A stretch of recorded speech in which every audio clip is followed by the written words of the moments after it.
खुलुमबाय नमस्कार welcome back to big Swargiary YouTube channel. सो दिनैनि भिडिअ मा जागोन थामनेल होननानै मिथिखाबाय जानांगौ। मिथियाखै बानायबाय थादों ओमफ्राय मिथिबाबो नायबाय था आरोना। आं दिनै मा खिथागोन नै दुबाइनि जब लेटार अफारा बोरै जायो ओमफ्राय आङो बोरै मोनदोंमोन अफलाइन इन्टारभिउनि अफार लेटारा बोरै जायो जब अफारनिया दिनै खिथागोन आङो। साइडआव आं स्क्रिनाव खिथाना होगोन आरो लोगोसे आं बेयाव फरायनानै खिथानानै होगोन आरो। कम्पानि ओमफ्राय गभार्नमेन्ट बे मोननै सेक्टरनियाबो बेलेग बेलेग जायो। मिउनिसिपालिटिनिया एसे बेलेग जागोन ओमफ्राय बियो सरकारि नालाय ओमफ्राय प्राइभेटनिया एसे बेलेग जागोन आरो। तो बियो जाबाय मिउनिसिपालिटिनि सरकारि जिखुनु जबनि थाखाय अफार लेटार फैबा बेबायदि जागोन। तो बेयाव आंनिया मामोन आं फरायना खिन्थानोसै। गोजौआव नुनो हागोन बेयाव डेट 12/01/2024 आं मोनदोंमोन जानुवारिनि 12 तारिखआवनो अफारखौ मोनदोंमोन आङो। ओमफ्राय गोजौआव गेजेराव लिरनाय थागोन जब अफार, बेयाव आरबियाव लिरनाय थागोन ओमफ्राय इंलिसावबो लिरनाय थागोन। बे गावसिनि लेंगुवेज नालाय बियो रिजनेल लेंगुवेज, बेखायनो बेयाव थागोन। फारसेथिं इंलिश थागोन ओमफ्राय फारसेथिं आरबिक थागोन आरो गावसिनि लेंगुवेजनि। ओमफ्राय साइडआव नै लग' नुगोन बे दुबाइ मिउनिसिपालिटिनि, बेयावबो इंलिसावबो लिरनाय दङ ओमफ्राय आरबिकावबो लिरनाय दङ। गाहायाव मा लिरनाय दङ नै we reference to your interview we are please to offer you an employment opportunity in Dubai municipality. बेयाव मा होनदों नोंथांनि इन्टारभिउजों गोजोननाय मोननानै नोंथांखौ इमप्लयि अपॉर्चुनिटी होदों दुबाइ मिउनिसिपालिटीआव खामानि मावनो थाखाय आरोना, बिदि होनानै होदों आरो। इन्टारभिउ होखांनायनि उनाव जुदि पास जायोबा बेबायदि जागोन। ओमफ्राय बेयाव मा दङ पार्सनेल डिटेल्सफोर दङ, बेयाव आंनि डिटेल्सफोर थागोन। बेयाव जेरै नाम दङ बिग्राय स्वर्गियारि, सोरबाफोर मिथियाबा आंनि फुल नेमा बिग्राय स्वर्गियारि, सर्टकाटाव आङो बिग स्वर्गियारि होननानै बुंदों। आंनि इन्स्टाग्रामावबो बिग स्वर्गियारि, ओमफ्राय इउटुबावबो बिग स्वर्गियारि, फेसबुकावबो बिग स्वर्गियारि मोनगोन आरो जेरावबो। बेनि उनाव दङ डिपार्टमेन्ट, आंनि डिपार्टमेन्टआ मा, बेयाव मिउनिसिपालिटि आन्दाराव गोबां डिपार्टमेन्ट दङ। आंनि डिपार्टमेन्टआमोन हेल्थ एन्ड सेफ्टि डिपार्टमेन्टमोन आरो। ओमफ्राय बेयाव सेक्सन, बेयावबो सेक्सनफोर दङ बेलेग बेलेग सेक्सन। बेयाव आंना सेक्सना मामोन इनभाइरमेन्टेल हेल्थ सेक्सन बेयावमोन आरो। ओमफ्राय जबा आंना मामोन कम्पिउटार अपारेटरमोन आरो आंनि जबा, बियो फार्स्टआ। ओमफ्राय ग्रेड दङ बेयाव 5 ग्रेडआव मोजां सेलेरियानो जायो। बेयाव ग्रेड 1, 2, 3, 4, 5 बिदि जायो आरो। ओमफ्राय बेयाव नेसनेलिटिखौ मिथिखायो इण्डियान, ओमफ्राय पासपर्ट बेयाव थागोन, पासपर्टखौ आं हाइड खालामनानै होगोन। फारसेथिं फारसेथिं इंलिशनि लिरनाय थागोन, फारसेथिं आरबिकनि लिरनाय थागोन। ओमफ्राय बेयाव विथ फलोइंग टार्म्स एन्ड कन्डिशन्स, गाहायाव टार्म्स एन्ड कन्डिशन दङ, बेनि गेजेरजोंसो कम्पानि मोनदों आरो। बेयाव मा टार्म्स एन्ड कन्डिशन दङ नै गेजेराव नायनांगोन। टटेल सेलेरि आंना बेसेबां जागोन 3,500 दिरहाम्स। 3,500 दिरहाम्सआ बेसेबां जायो अलमस्ट 80,000 जायो आरो। ओमफ्राय आं माबायदि 1 लाखनिबो बारा जाहैयो सेलेरि आं खिथागोन दायो। बेयाव टटेल सेलेरिया जाबाय 3,500 दिरहाम्स। बेयाव बेसिक सेलेरि दङ 1,750, ओमफ्राय जेनेरेल एलाउन्सेस बेयाव मोननानै 1,750 बेबो आरो मोननैखौ लगायनानै टटेल सेलेरिया जायो 3,500 दिरहाम्स जायो, अलमस्ट 80,000। ओमफ्राय बेयाव मा बेनिफिट्स मा लाब मोनगोन, बेयाव मा सुबिदा मोनगोन, बेयाव थागोन टिकेट्स भेल्यू गुवाहाटी एयारपर्ट, माने एनुवेल छुट्टियाव जुदि न'आव फैयोबा टिकेटनि थाखायबो फैसा मोनो। बेयाव 40,000सो मोनखायो आरो 40,000सो मोनो एक बोसोराव। एनुवेल लिभ, आरो बेयाव एनुवेल लिभआ बेसेबां मोनगोन माने बोसोरसेयाव खेनबेसे लिभ मोनगोन, माने खैदिन लिभ मोनगोन, वर्किं डेज 30 डेज 1 मान्थ इयाव छुट्टि मोनो। ओमफ्राय इयाव डिडाक्सन जेनेरेल पेनसन इयाव इफोरखौ नाङा दे।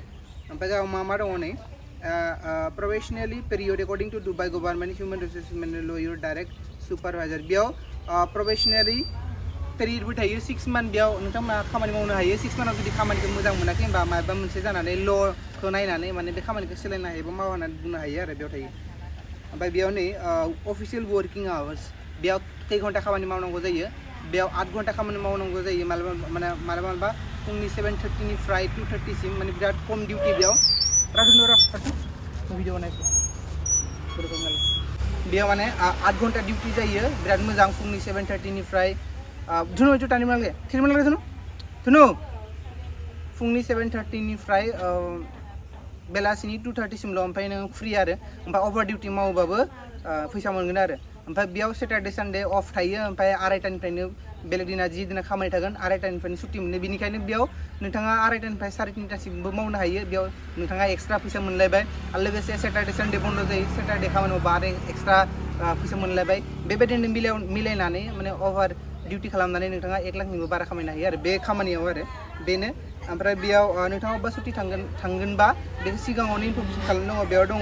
ओमफ्राय बेयाव लिरनाय दंखायो क्लियारलि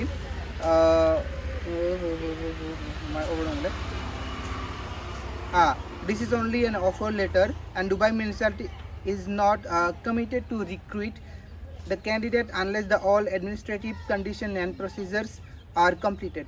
बेयाव मा होनना बुंदों बेयो मोनसे जब लेटार अफारल'सो बेयो जब अफारल'सो नोंथाङा थांनानै बेयाव प्रसिजारफोरखौ खालामनांगोन बेयाव जेरै डकुमेन्ट भेरिफिकेसन दङ बेयाव मेडिकेल माबा माबि दंसोगारो बेफोरखौ कमप्लिट खालामबासो जब मोनगोन थ' बेनो आरो ओंखायनो आङो दायो बुंदोंमोन मानो होनबा 80,000 नि बारा मोनो होननानै बुंदों मानो होनबा बेयाव 8 घन्टाल' डिउटि 8टासिमल' 3:30टासिम मावनो हायो 4:30 मावनो हायो नोंनि गोसो बेसेबां गोसो मावनो बारा ओमफ्राय सेटारडे सानडे साननै जायो नालाय ओमफ्राय नोंथाङा सेटारडेआवबो खामानि मावनो हायो आरो सानडे अफ लानानै स' खामानि मावनोसो थांखादों नालाय होमबा खामानि मावदो होमबाना सेलेरिखौ एसे बुरजा मोनसिगोन 1 लाखनिबो बारा मोनसिगोन आरो बेबायदि थ' बेखौ नै गाहायाव मा दङ दुबाइ मिउनिसिपालिटिनि स्टाम्प दङ ओमफ्राय बेयाव हिउमेन रिसोर्स डिपार्टमेन्टनि सिगनेचार दङ ओमफ्राय आंनि सिगनेचार खालामनानै आं बेखौ आङो फट' साफायनानै आं हरदों आरो हरनानै थांनानै आंना मा जादोंमोन आं मानो बेखौ मोनाखैमोन बेयाव डाइरेक्ट लिरनाय दंखायो डिसिजन मा होनो अबे दंमोनलाय This is only an offer letter and Dubai municipality is not committed to recruit the candidate unless all the administrative conditions and procedures are completed.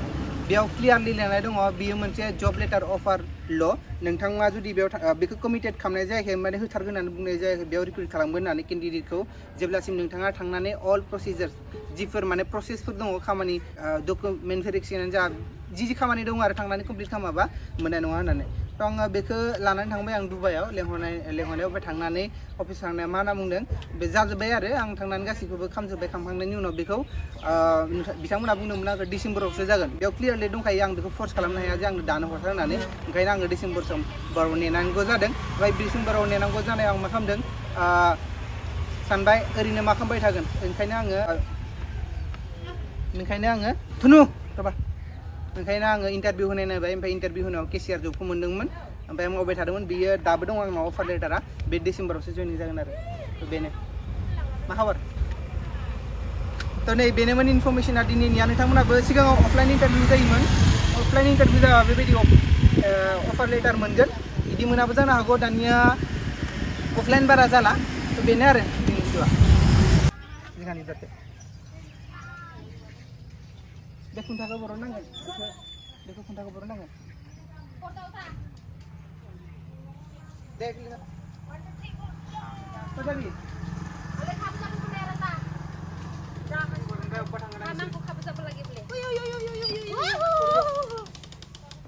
Hello bolo camera. Hello guys. Good morning. दा गरम दायो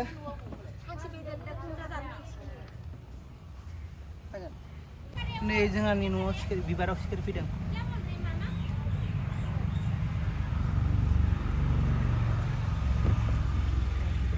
नायनो हागोन बिबारा बिदिनो आरो